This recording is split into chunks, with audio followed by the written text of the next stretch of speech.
our company captions. So now it's gonna go ahead and process the captions.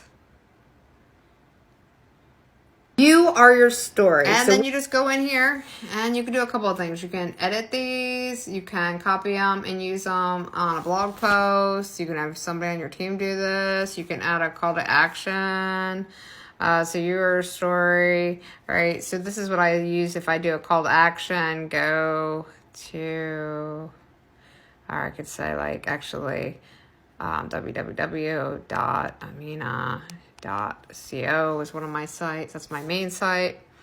Or I could put like my coaching stuff, but either way, you get it. Of course, some people are probably going to go to via, not VIP, but the other thing. But either way, it's going to always happen.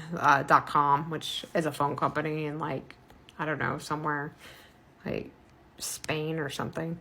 Okay, so then we're going to go over here. We're going to go, okay, so there we go. So now you are your story. So when you have a brand, we're going to bring this up, or a company brand, and so we're going to bring that up. So you got to do some work. Some of them you don't have to. Like, it's literally that good.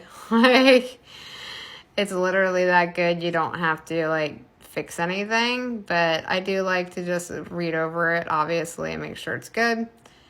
I can't get this little cursor over on my phone, so I'm just going to retype it.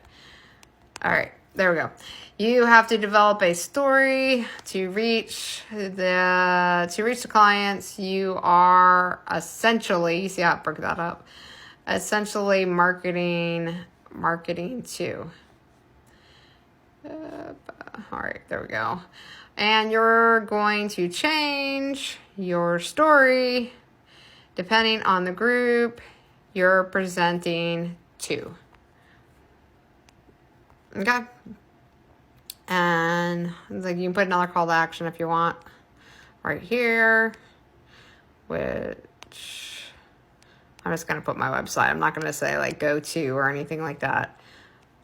All right. People are just going to be curious because they're going to see it. But I do recommend that you do use a call to action. I'm not going to. In fact, I'm